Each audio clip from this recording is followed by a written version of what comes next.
Dear Basia, Merry Christmas! It is practically Christmas, and by the time I get this edited and uploaded, who knows, it could be Christmas Eve! Let's back up here, I'm not necessarily trying to rep our school, but I'm totally repping our school tonight, so this is my softest sweatshirt. It's very fuzzy and warm and I love it. I was at a loss for what to vlog about tonight, so I went to Twitter and Jenny pulled through for me. Thank you, Jenny. I love you, Jenny. Anyway, Jenny pulled through and asked me to talk about, in this particular order, let's see, what did you say, Jen? Jenny! First thing you said was Pride and Prejudice 2005, which is going to be last in this vlog because otherwise there will be nothing else in this vlog. You asked about favorite things to bake. I am most looking forward to in 2017. Off the top of my head, based on what I've already thought about, I am most looking forward to the next Stoker and Holmes novel, which will come out in the fall, I believe. Fabulous series if you guys haven't read them and you're into like steampunk mysteries. Yes. Just go for it. Trust me.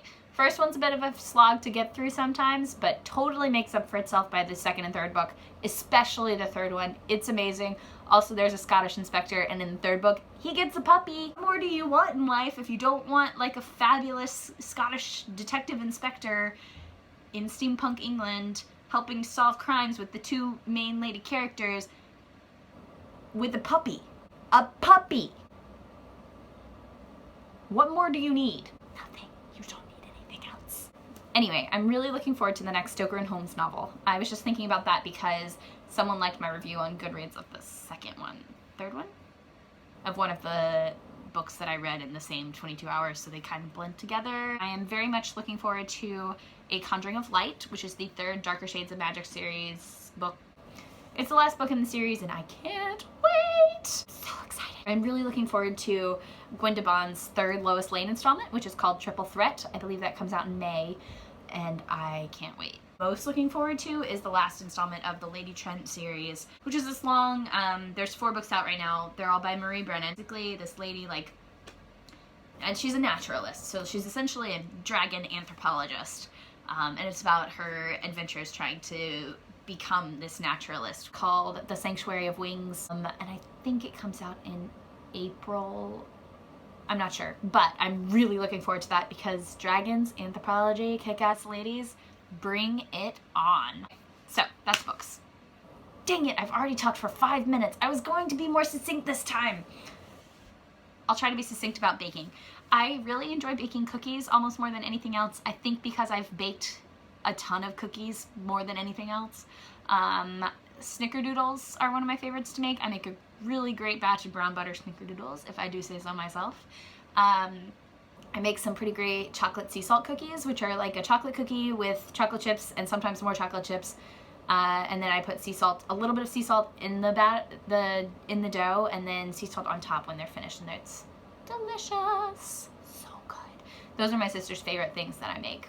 And I really love making hot milk cake, which is like our basic go-to sheet cake type of thing. It's better than a regular sheet cake. I don't know why. It just is. Probably because it's a family recipe. Probably also because it was the first thing I ever baked by myself in like 7th or 8th grade. Who knows? The time has come. Gotta get some water. Gotta get ready for this. Pride and Prejudice 2005. Oh, where do I begin? Let's start with the soundtrack. It's absolutely delightful. It's the first thing you notice about the movie as the sunlight filters in through the title screen. Lizzie, like, keeping it one hand by her mouth as she's reading and walking at the same time, which is totally relatable, am I right? True story, when I was in high school, I used to read and walk all the time, like literally all the time. Mom would get so mad at me when she found out about this because she was afraid I was gonna run over because I was literally just reading and walking everywhere I went. I didn't have a Kindle at the time, so mostly this involved me holding books or printed pieces of paper in my hand. Yeah, that happened. One of my favorite parts of this movie, it's Dario Marinelli. It's beautiful piano music. It's absolutely stunning. It fits the mood perfectly. The first song, Dawn, I use as my alarm right now. I switch out my alarm music pretty frequently, like at least once a month, because I don't want to get too sick of things, but I think I've actually been using this one for like 2 months, maybe 3. It's been a while, and I just love it so much. So it's very relaxing to wake up to that in the morning. but I love that song. So Dawn is one of my favorites on that.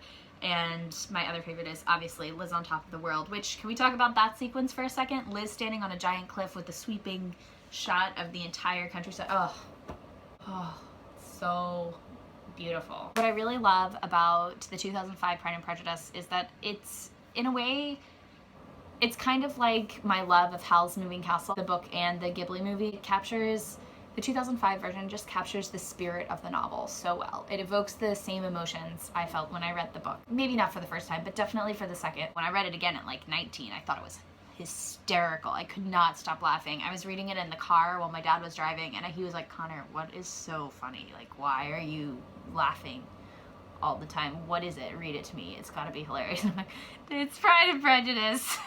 The casting for this movie is absolutely flawless. I love that you have Rosamund Pike, who's the like very classical, like beatific, like very beautiful blonde woman. She's just stunning. You know, you look at her and you're just like, like just soothing sort of air that she exudes as Jane. And Keira Knightley is sort of like, she kind of darts about, you know, she's very sharp and quick.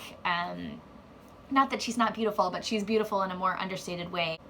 Just the way, that's how it's supposed to be in the book. And the way they characterize their performances was absolutely wonderful in that respect, because you do sort of get this idea that Jane is this very gentle soul, and that Lizzie is very, you know, quick-witted and sharp, almost. Like, she has edges. Soundtrack, the cinematography of this movie is so beautiful. It actually makes me cry sometimes. Sweeping center shots, the shot over Lizzie as she's walking through Pemberley, like from the top down, and you can see the checkered tile floor, and you can swoop around the giant room with all of the sculptures as she comes into the front right before Darcy's. The moment, as I mentioned earlier, of her standing on the cliff, the giant tree that she sits under when she's talking with her uncle and her aunt, the house, oh my gosh, the house that they have for the Bennets, it's just beautiful. Longbourn is just, it's just stunningly done. You get the sense that it's a very lived-in house, you know, as opposed to Netherfield, which is slightly more regal, but still lived in, but like there's fewer people. And then, you know, you get to Pemberley and it's this vast place, and it's characterized by its emptiness. It's almost completely empty in every scene, other than the one brief second where you see the housekeeper and when you see Darcy and Georgiana. Speaking of which, Georgiana in this film, on point for the younger sister kind of like knowing looks. Like, it's perfect. I love it. I love the dynamic between them. You really get the sense that Darcy and Georgiana really care for each other in the like split second that she's on screen. That's my one regret from this movie, is that we don't get enough of Georgiana. I love the way, but you just in that one scene, you can see how overjoyed Georgiana is to see her brother return early with the new piano, and you can see how, you know, mischievous almost she is, like the spirit that she's characterized. Like she is a very adventurous spirit, I think, which you don't necessarily get in any other adaptation I've seen, because she's always sort of this like watered down version of a girl who's like been through the ringer because of Wickham. She's overwhelmingly shy in the novel, and I love that you sort of get that in this movie, but you also get the sibling familiarity and the love between them there. Everything that has to do with Pemberley, that awkward laugh when Lizzie sees it for the first time is so relatable. Like, have you ever messed up on something and then realized your mistake like halfway through? Yeah, that's that moment for Lizzie, and it's beautifully done because it's the most like awkward but also odd laugh. Like, oh, this is what they meant. Like, what did I just like? What just happened? The familiarity between her and her aunt and her uncle. I love the frickin' overdramatic walk through the mist in the morning where she finds Darcy wandering across the field towards her. This director's commentary, I think it is, where they talk about casting people with similar mannerisms, like within the family. So you get all the Bennets and they all laugh in the same manner or do the same things with their hands, which I think is really cool because, I mean, in my family, we all blend into each other on the edges. And even with close friends, like Basia, you and I share a lot of mannerisms at this point because we've swapped them, not necessarily through vlogs, but definitely through conversations. That's what happens when you're familiar with people. Like, your mannerisms blend, your terms of speech get all messed up with each other. You pick up phrases, you drop them off. Like, I love the transient nature of communication within a family is just so striking to me, and it's very obvious in that adaptation. You know, you get the sense that this is a family that lives together and actually embodies their house. Like, like I was saying, so Darcy, like Pemberley is characterized by its vastness and its emptiness and almost its loneliness. And yes, it's the most beautiful place you've ever seen, but it's also very much alone in its place. You know, it's not near a town necessarily, not in the same, it's not near to Lambton in the way that Longbourn is near to Meryton. You know, it's a very different nature. Visually, it does a fabulous job of representing that. So I didn't even notice this until like the 70 billionth time I'd watched this through because someone pointed it out to me. But the moment at the Netherfield ball where Lizzie and Darcy are dancing, and then all of a sudden everybody else is gone from that room. Like, it's literally just Lizzie and Darcy. That is the perfect representation of their relationship at that point. So focused on each other in that minute that must be what it's like in the novel as well. You know, you get the sense that there's nothing else, like nothing else that's going around them has any impact on them in that moment. And to visually represent that was absolutely brilliant. The costuming for this movie. I will never be over the moment where Bingley is practicing his proposal with Darcy. I love Charles Bingley in this movie more than in any other adaptation. This sense of earnestness from him, which I think characterizes him in the book, that he's this very earnest young man and he just is so, he's just a very kind and good person. But in some of the adaptations, I think it's really easy to get that to be like this washed down version where it's almost like when Lizzie thinks, you know, that Darcy basically just tells him what to do. That's kind of what you see in some adaptations. But in the 2005 one, he has his own spirit and spunk and enjoyment and, you know, opinions, even if he doesn't always share them, and, you know, his own endearing qualities, even as awkward as he is. I can read, of course. He's so precious to me. I love him so much. When Mr. Collins tries to go up to Mr. Darcy and he, like, you know, Darcy, like, turns around and it's like whoosh, almost right into, like, almost cautioning him in the face. You just get this sense that not only is Mr. Collins diminutive in stature, but he's also diminutive in character and literally every other way. For the 2 hours and 15 minutes that you're there, yes, I did look up how long it was just to double check. I think it just does a great job of showing you the characters and the world that they live in, but also giving them a real vibrancy and a vulnerability and gives me an empathy with them that I don't necessarily get in even the BBC version, which I love, don't get me wrong. BBC miniseries is obviously quality stuff, like, not just because of Colin Firth, although obviously he's a big hit there too, but it's wonderfully done and it's much more by the book. But the 2005 version is a movie, it's not a miniseries. You don't have the same freedom to hit all of the different plot points, you know, you don't have the same amount of time. And I think they really truly captured what makes Pride and Prejudice, you know, Pride and Prejudice.